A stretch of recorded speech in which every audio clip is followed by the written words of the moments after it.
Bueno, pues estamos otro ratito más con otro entrenador más. Esta vez salimos un poquito de España, sin salir de Europa, nos vamos para la parte norte, con Sergio Almenara, actualmente en Inter Turku de Finlandia, con experiencia también en el Onca, en PK35 de Helsinki, como aparte de entrenador también, director de metodología, y aquí ya en casa, Valencia, Torre Levante. ¿Qué tal, Sergio? ¿Cómo estás?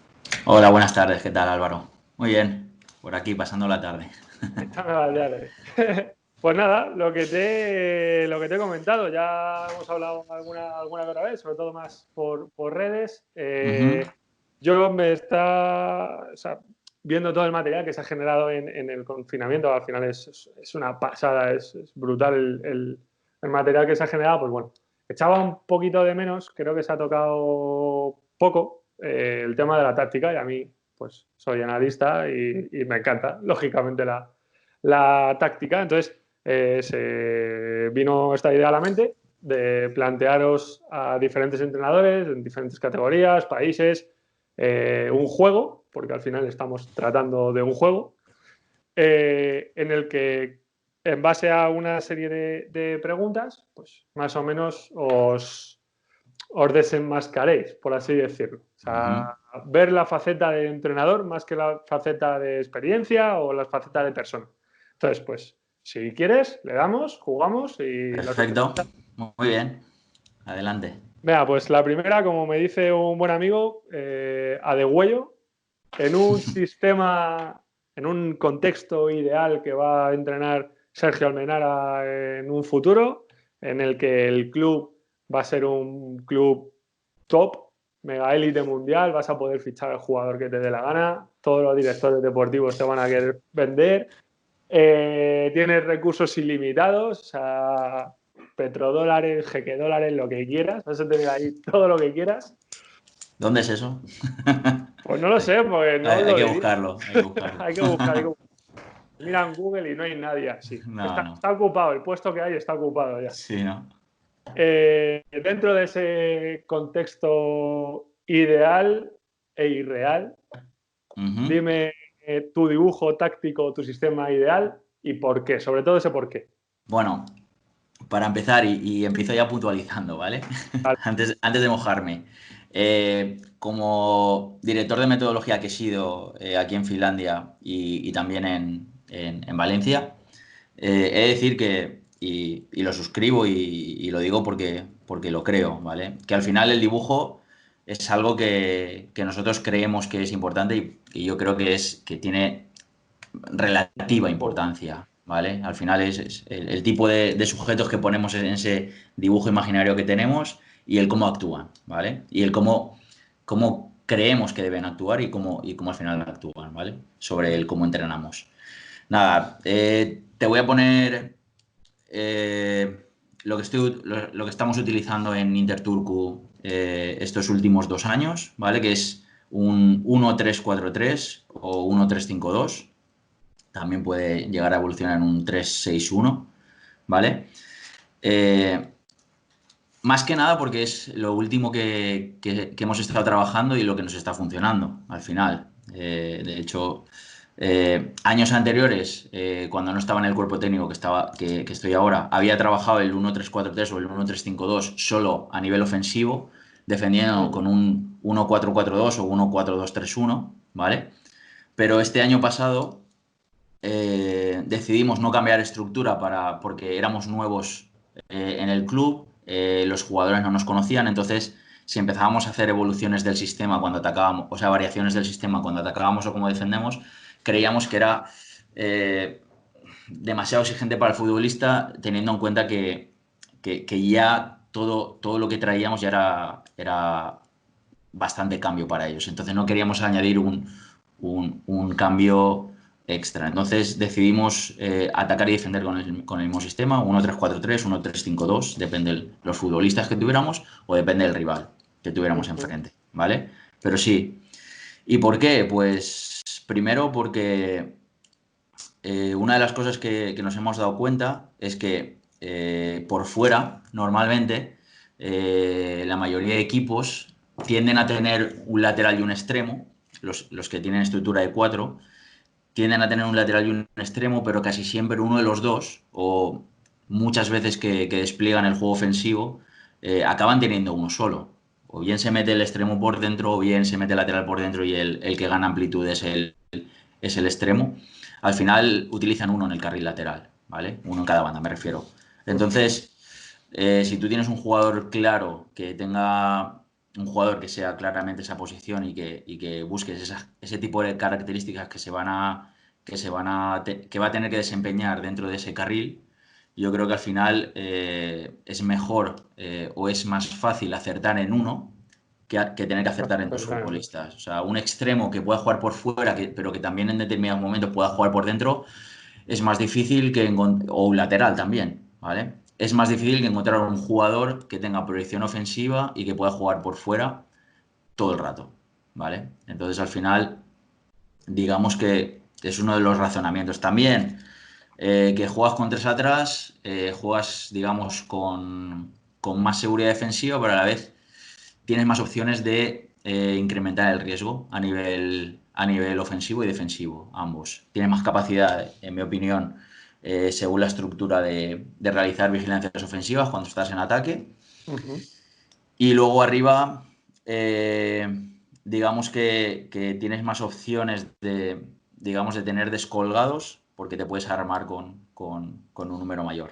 Por supuesto, aquí cualquiera me puede digamos, contestar de una manera en la cual, o me puede responder de una manera en la cual estén en desacuerdo y lo compro también. O sea, me pueden explicar que también con ciertos equilibrios o con ciertas vigilancias en una estructura de 4 atrás se puede conseguir lo mismo. Sí, sí, estoy de acuerdo, ¿vale? Pero nosotros creemos que así y creemos que así es como nos funciona mejor y de hecho mm, dentro de nuestro, digamos, contexto que estamos trabajando aquí, estamos compitiendo aquí, nos ha funcionado. Así que de momento lo que vamos a hacer es no cambiar e intentar evolucionar dentro de lo que estamos trabajando. Que eso no quiere decir que dentro de un tiempo pues se decida cambiar la estructura, pero bueno, ahora ya no estamos en Interturku, estamos en el club este, ¿vale? Pues sí. Me voy En al, el Ideal FC. Exacto. Me voy al 1-3-4-3 o 1-3-5-2, ¿vale? Por Vale, convicción y por experiencia, vale. Y ahora, ¿vale? utilizando esa base, esa disposición, esa Ujú, pizarra, estilo, idea, llámalo como quieras, Bueno, ideal y por ujú. qué.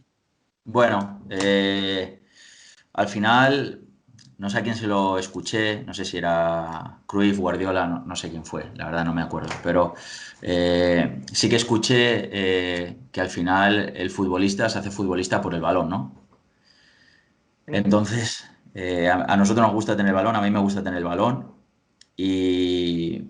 pero queremos tener el balón para generar, ¿vale? No queremos tener el balón simplemente para tener la posesión y sumar un porcentaje alto de posesión. Al final, yo creo que tener un porcentaje alto de posesión no te asegura ganar. Lo que te asegura ganar es intentar amenazar al rival cuando tienes el balón. Es así. ¿Vale? Entonces, sino que lo siento por el Liverpool, pero en el último cruce de Champions entre el Liverpool y Atleti se vio que el Liverpool tenía más posesión, pero al final el Atleti es el que amenazó de una forma agresiva y al final se llevó la eliminatoria, ¿vale? Entonces, por ahí andan los tiros, luego pues para mí es importante viajar juntos. eh, Preparándose para cualquier momento posterior al que estás viviendo en ese momento, ¿no? Ujú. Tanto como cuando defiendes como cuando atacas y para vivir esas transiciones de una forma en la cual lo que quieres hacer sea un poco más efectiva, yo creo que viajar juntos es importante. Te pongo un ejemplo de aquí, por ejemplo, hay algunos equipos que no viajan juntos y que, por ejemplo, contra nosotros, viendo eso, sufren muchísimo. Están muy largos o hay una distancia muy grande entre dos de sus líneas y al final nosotros lo que buscamos es ese tipo de cosas, sacar ventajas de donde el rival tiene debilidades. Entonces al final intentamos buscar ese tipo de cosas. Y yo creo que viajar juntos para mí es bastante importante en un equipo de fútbol y lo puedes ver en la élite. El Manchester City, yo he visto a muchos partidos de la Premier y he visto a Sterling defendiendo en en el área propia. Entonces, yo creo que el fútbol va hacia eso, ¿vale?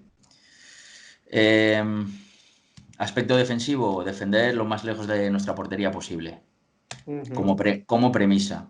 No quiere decir que durante momentos del partido tengas que defender más bajo, incluso en tu área, ¿vale? Pero el máximo tiempo posible defender lejos de nuestra portería, porque creemos que si robamos vamos a tener más opciones, por lo menos de atacar, o sea, de atacar con y haciendo daño, ¿vale? Vale.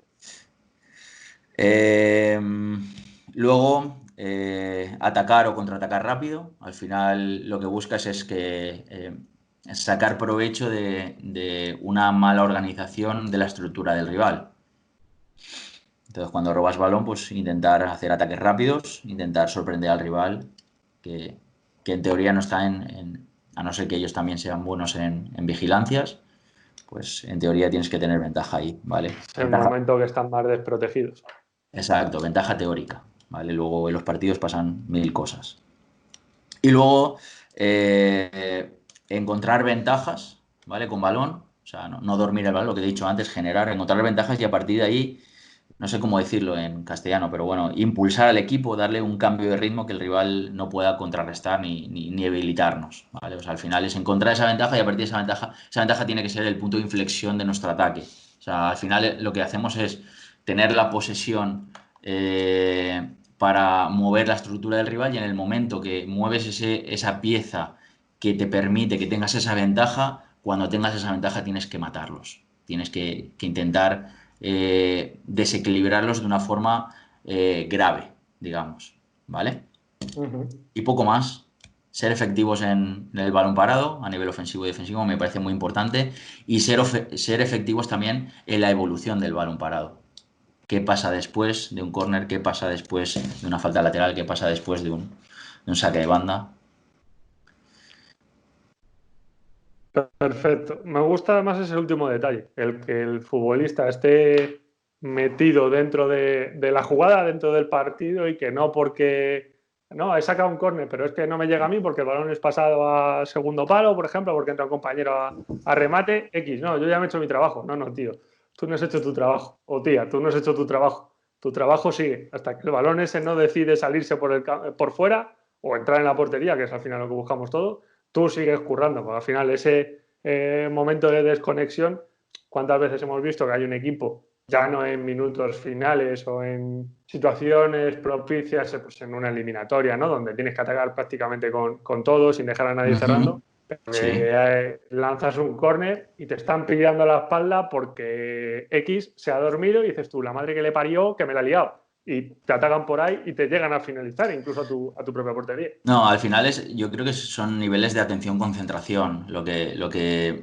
determina, porque al final un jugador puede hacer las cosas mejor o peor, pero las tiene que hacer al 100%, ¿vale? Entonces, un ejemplo relacionado con esto fue, por ejemplo, el partido de ayer entre el Werder Bremen y el Bayern de Múnich, que lo he hablado hoy con, por ejemplo, con nuestro portero, uno de nuestros porteros, porque es hermano de uno de los centrales del Werder Bremen. Uh -huh. Marca el Bayer Leverkusen, empata el Werder Bremen y en una falta lateral porque al delantero del Werder Bremen se le ocurre no seguir a su marca que fue Kai Havertz, el media punta del Bayer Leverkusen, decide no seguirlo en una falta lateral, marca el segundo gol y a partir de ahí el Werder Bremen a sufrir. Claro, con el trabajo que te había costado empatar el partido siendo Werder Bremen en una situación límite, pues también en una situación límite, Sí, cuando están un poco normalmente, probados. exacto, no pasan apuros durante la liga o están ahí, pero no tan hundidos como están últimamente, que por la decisión de un jugador o por la falta de concentración o la falta de atención de uno de tus futbolistas, te marquen un gol después de haber hecho un trabajo espectacular para empatar el partido contra un rival muy exigente, pues te penaliza y te penaliza mucho, porque al final de ahí se les fue el partido que ¿Hay fueron ocho. hay algún ejemplo que creo que lo sabe ya lo sabe todo el mundo, ¿no? En algún córner, alguna eliminatoria de Champions, algún equipo que has mencionado tú ya, no vamos a dar más datos, pero bueno, al final Sí, no estás a lo que tienes que estar, como se suele decir, y ya te han fastidiado, exacto. ya te han tirado por tierra tu trabajo, que no creo que fuese poco pues en un reinicio de competición en Bundesliga o en una eliminatoria de Champions, pues no creo yo que el cuerpo técnico esté precisamente pensando en, ¿no?, ¿dónde nos vamos a cenar hoy? Sino Exacto. han invertido demasiadas horas como para que ese trabajo se vea echado por tierra, Ujú. por decirlo finamente. Vale, dentro de todas estas ideas, ¿qué tiene que tener un futbolista para que le firmes? A nivel global, no entrando en me gusta, o sea, en esta posición o en esta otra posición, que luego vamos a un par de ellas. Ujú. A nivel global, ¿qué tiene que tener el futbolista? Bueno, primero que sea comprometido, Ujú. ¿vale? Futbolista comprometido. Los futbolistas comprometidos te permiten que, que su rendimiento no solo le afecte a ellos, sino afecte al resto, ¿vale? Comprometido a todos los niveles. Que crea la idea, al final es tu trabajo convencerlo, pero si el jugador no está predispuesto a creer en nada, al final el jugador va a ser anárquico o va a ir por libre. Comprometido, luego pues a nivel físico, depende de la posición también, pues al final lo que prima hoy en día son jugadores potentes, jugadores que sean atletas, que al final no me gusta decir que sean atletas, pero bueno, se parece más a un atleta que a lo que era un futbolista de los 80, los futbolistas de hoy.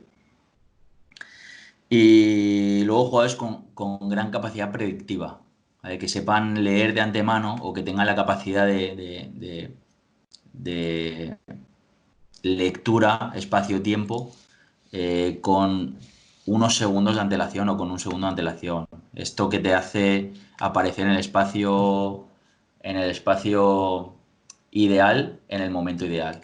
¿Vale? O prever que este delantero va a venir en apoyo a recibir el balón ahí y yo me anticipo, robo el balón y provoco algo que si no estoy concentrado y no estoy intentando leer la situación de cómo va a venir, pues no va a pasar. Voy a ser siempre reactivo, ¿vale? En vez de proactivo o activo, ¿vale? Y bueno, buen trato de balón, por supuesto. Ujú. Eh, y yo creo que agresivo sin balón. Jugadores buenos en los duelos son jugadores que te ganan partidos. ¿Tú crees que dentro de esa capacidad predictiva eh, estaría englobado? O sea, hay quien lo tiene como un don, ¿no? Porque yo qué sé, Sí, sí. Xavi, por ejemplo, que sabe, no te digo que sepa lo que va a pasar, porque es Xavi, no es Rapel, pero que Pero lo intuye intuye, por dónde va a ir lo el juego, intuye. efectivamente. Exacto. ¿No crees que eso, dentro de esa capacidad predictiva, al currante del fútbol, al que no es Xavi, al que no tiene esa capacidad, eh, se le pone en valor, mejor dicho, un futbolista que tenga interés por el propio juego? Es decir, un defensa, oye Sergio o Mister, pásame los vídeos del delantero X porque quiero saber, aunque se conozcan, porque al final muchas veces pues, los jugadores pues, han jugado entre ellos o en el mismo equipo o han sido rivales, se han enfrentado más, Ujú. pero al final ese jugador que tenga interés en la competición, que tenga interés en el rival, que te pida, que te demande el vídeo del rival, una situación en concreto del rival. Al final, el caso más concreto, por ponerlo, quizás sea el portero o el entrenador de porteros que te diga, oye, los penaltis, ¿no?, del Sí. último equipo, tal. Pero Ujú. incluso es eso, te voy a más. Oye, pues el delantero, ¿no? Oye, quiero ver los goles que les han marcado porque quiero ver fallos que pueda tener el defensa o tendencias que pueda tener ese defensa o patrones defensivos que sean beneficiosos para él. ¿No crees que ese interés puede ir también de la mano de esa capacidad predictiva? Sí, por supuesto. Además, digamos que no sé si se podría decir que no pueden ir separadas, porque al final un jugador que predice es un jugador que previamente ha estudiado lo que tiene delante, ¿vale? O lo ha estudiado en otros partidos, como tú dices, o lo ha estudiado durante el partido. Recuerdo un gol de Messi, creo que fue en Wembley, cuando el Tottenham estaba jugando en Wembley. Uh -huh. donde él se tira, creo que son 15-20 segundos estudiando lo que lo que están haciendo los centrales del Tottenham y luego Sí, marca. Creo que es ese partido. Pues al final, él lo que está haciendo es durante el mismo partido, está estudiando hacia dónde viajan los centrales cuando el balón está en el carril lateral o en el carril central o depende quién la tiene. Al final es eso. creo que más de una vez han hecho, no sé si por esa situación en concreto contra Tottenham, pero es que no sé si ha sido incluso en Liga Española de algún entrenador de decir, es que parece que no está, que no está, que no está, que no Mm. está, y de repente le ve, pues eso, está ahí, está andando con la cabeza agacha, a su rollo, tal, desconectado, pero sabe perfectamente lo que va a hacer el defensa, sabe perfectamente para dónde va a ir el defensa, qué tendencia tiene, y al final es eso, ¿no? Esa capacidad de estudio que tenga previa o porque se ha enfrentado ya al rival o porque le interesa conocer al rival y sobre todo eso, que sea capaz en el partido, o sea, eso ya es la leche, que sea capaz en el Ujú. partido en el mismo plano, porque al final yo como analista que te dedicas a ello, pero lo ves desde un plano elevado, que al final tienes una visión mucho mejor que los futbolistas en este caso, que sea capaz de ver los movimientos reales y las tendencias. Eso al final, esa inteligencia táctica, ese carácter Sí. predictivo que dices, creo que es brutal. O sea, eso me parece que no está pagado, como quien dice. Es, Otro ejemplo sería, por ejemplo, este tipo de jugadores que tienen una capacidad enorme para calcular la trayectoria del balón cuando viaja, calcular la velocidad a la que viene, calcular la velocidad a la que tienes que ir para contactar el balón, por ejemplo, en un córner.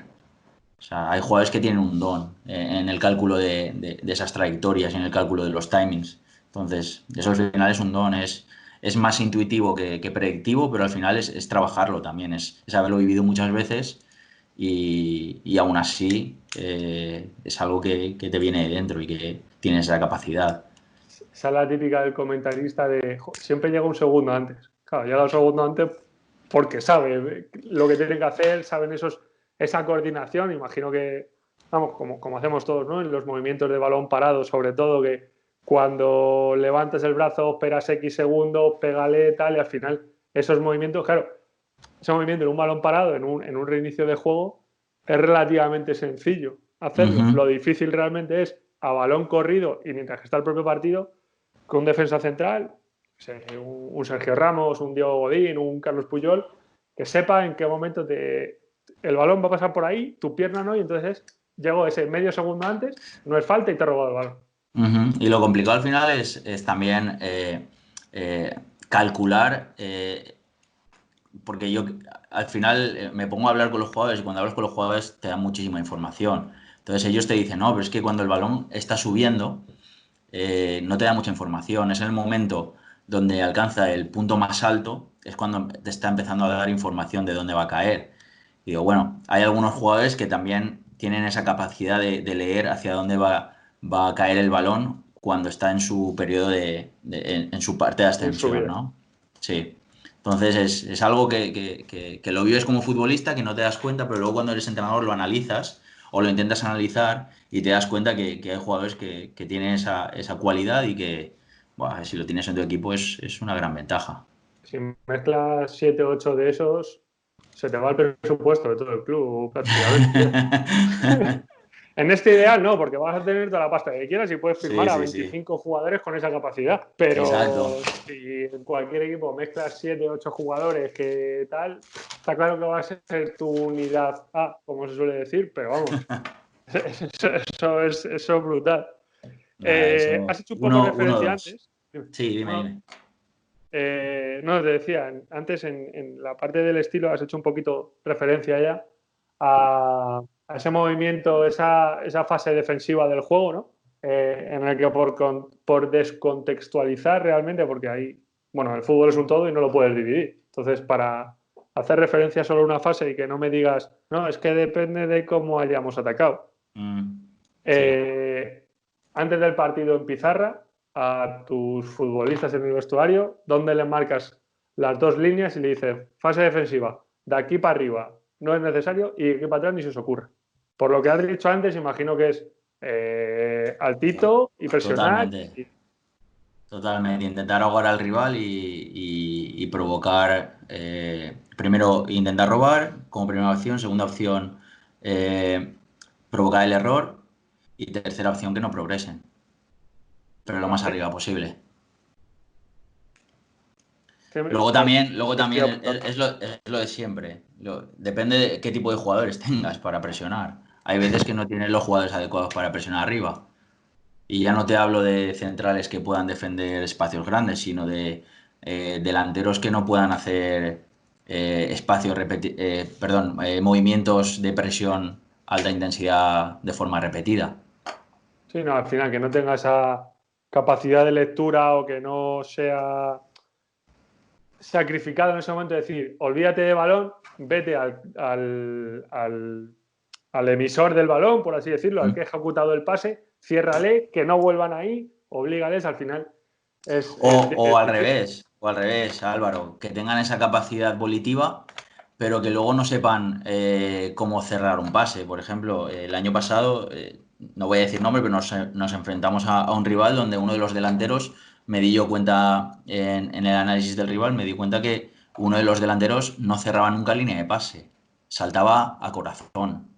Entonces, al final lo que quieres es que eso no pase, que el jugador que salte y salta a corazón, salte también con cabeza. Intente, Con pues, sentido. que tenga un sentido al final ese salto. ¿Qué estoy bloqueando? Estoy tapando línea de pase exterior, estoy tapando carril central, estoy tapando algo, pero cuando salto, cuando decido saltar, tengo que tapar algo. No puedo saltar a Sí, a pecho verla descubierto. venir, como quien dice. Exacto. Entonces, Vale. hay un clip, perdona, que No, no, dale, es dale, que sin es que es muy problema. gracioso porque hay un clip donde este jugador está presionando en línea de fondo contra un rival nuestro. Ujú. Bueno, los dos eran rivales nuestros y nos íbamos a enfrentar contra el de este jugador. Y se ve como hay un pase del portero al central, el delantero va del portero al central, el central le devuelve al portero, corre hacia el portero le vuelve a pasar al central y al final está todo el rato saltando de uno a otro, como tres veces, pero ese salto digamos, es inútil, porque la línea de pase está totalmente abierta. Claro, el trabajo que está realizando el equipo detrás por cerrar líneas de pase o por cerrar espacios para que el rival no progrese es inútil si tú no estás intentando, digamos, aislar a uno de los poseedores. Ujú. Entonces, No, fue al final, curioso. claro, vas corriendo detrás del balón y al final ya no solo el trabajo que está haciendo tu equipo a tus espaldas, sino que además tú El mismo te tuyo, estás desgastando. exacto. Entonces al final llegará, si esto, pues, no sé, si es el minuto 20 de la primera parte en el que está relativamente un poco más fresco, vale, como te toca hacerlo en el 80 con el agua al cuello, como quien dice, la lengua afuera, a ver cómo eres capaz por haber hecho mal la presión antes, realmente, Exacto, por haber corrido sin exacto. sentido.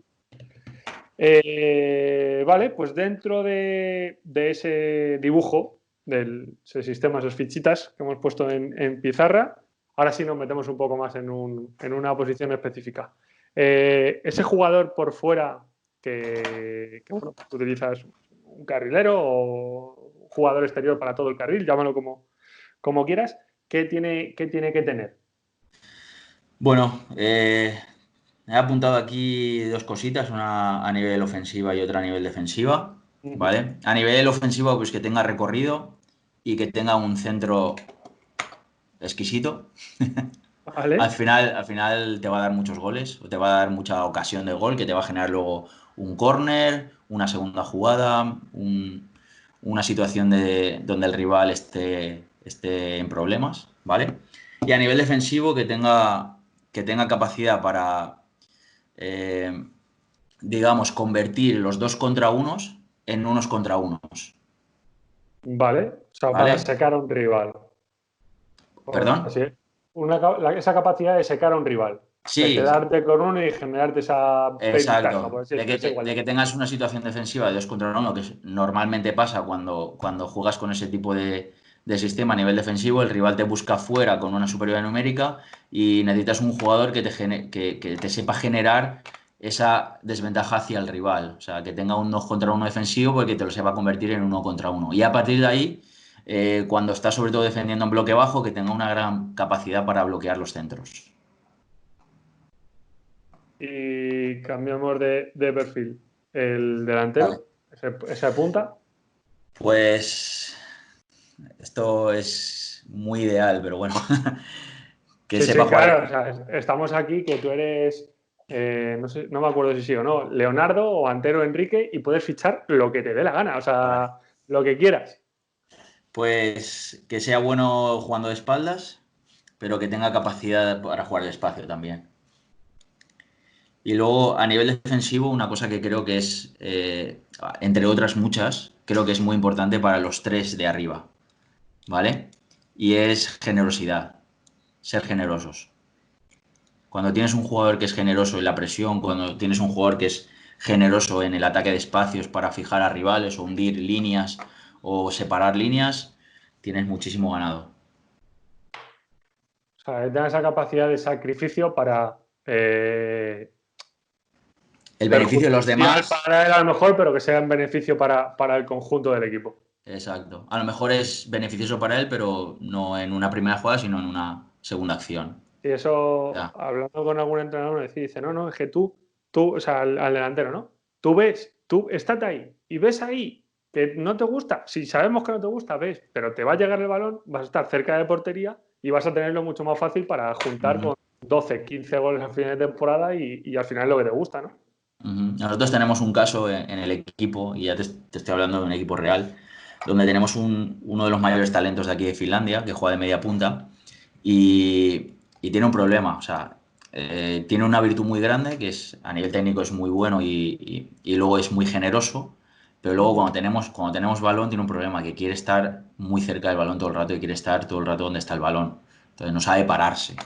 Entonces genera esas situaciones de hundir al rival, de sacar y luego atacar un intervalo y luego venir, ¿vale? Pero luego cuando el balón está en el carril contrario, quiere estar cerca de ese balón. Cuando el balón está un poco más abajo con los medios centros o con los centrales, quiere estar cerca de ese balón.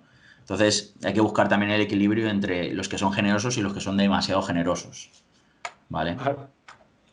Vale, y la última ya como postre, bueno, yo lo que te he dicho antes, yo me dedico al análisis, me gustaría dedicarme a ello profesionalmente. Entonces, Ujú. como entrenador, ¿qué le pides a tu analista? Esto es para coger nota yo y Vale. mejorar. Bueno, pues te lo dice alguien que es entrenador y analista a la vez, porque pues al final son circunstancias del fútbol, no todo club es como el Arsenal, que tiene un departamento de análisis propio, que tiene no sé cuántas personas allí. Al final lo que busca son gente que te sepa simplificar toda la información que llega, Ujú. ¿vale? O sea, o que recaba toda esa información que sepa darla de una forma en la cual sea útil para lo que tienes entre manos. Y lo que tienes entre manos es tu equipo. Entonces, ese analista tiene que conocer tu equipo. Ese analista tiene que estar en el campo. Es mi opinión, ¿eh? Luego hay otros que pueden pensar diferente, pero yo pienso que el analista eh, tiene que ser entrenador, por supuesto, y tiene que conocer a tu equipo, tiene que conocer a tus jugadores, tiene que saber que tu central derecho va a sufrir cuando jugamos contra este rival o que tu carrilero diestro va a tener más facilidades si en el rival juega este lateral izquierdo que si juega el otro lateral izquierdo. ¿Vale? Al final es conocer tu modelo propio, conocer a tus jugadores, a tu plantilla y que sepa predecir un poquito qué va a ocurrir en el partido y cómo, no, cómo nos va a jugar el rival. Es lo que he dicho antes. Perfecto, Sergio. Pues muchísimas gracias. Yo ya me he tomado mis notas. De todas las charlas estas, yo estoy tomando mis notas pues para mejorar, porque al final esto se trata de mejorar y bueno, pues si algún día nos toca o trabajar juntos o enfrentarnos, pues ya tener una pequeña idea, una pequeña noción y decir, hostia, este estuve hablando yo un día con él y mira lo que tengo de él. Ha cambiado radicalmente, ya no juega con 5 en el medio, pero Eso bueno, tú es, eso utilízalo, es. ¿sabes? Sí, una de las cosas que me gusta decir y porque creo en ello es que muchas de las cosas que hacemos a día de hoy puede que dentro de 2 años no las hagamos más o las hagamos pero de una forma, digamos, evolucionada o diferente. Es así, esto es el fútbol, va evolucionando y nosotros vamos evolucionando con él. Exacto, sí, pues si nos quedáramos estancados y se ve al final que el que se queda estancado, como en la vida propia, pues no progresa. Al final Exacto.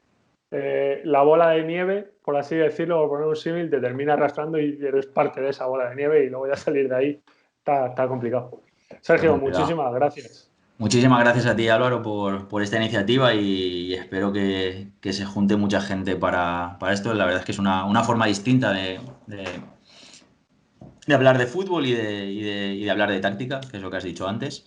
Y nada, agradecido por contar conmigo y espero que la gente también pueda tomar notas como tú, ¿vale? Y pueda ayudar a la máxima gente posible, ¿vale? Perfecto, un placer. Venga, muchísimas gracias. Chao, Hasta Álvaro. luego. Chao.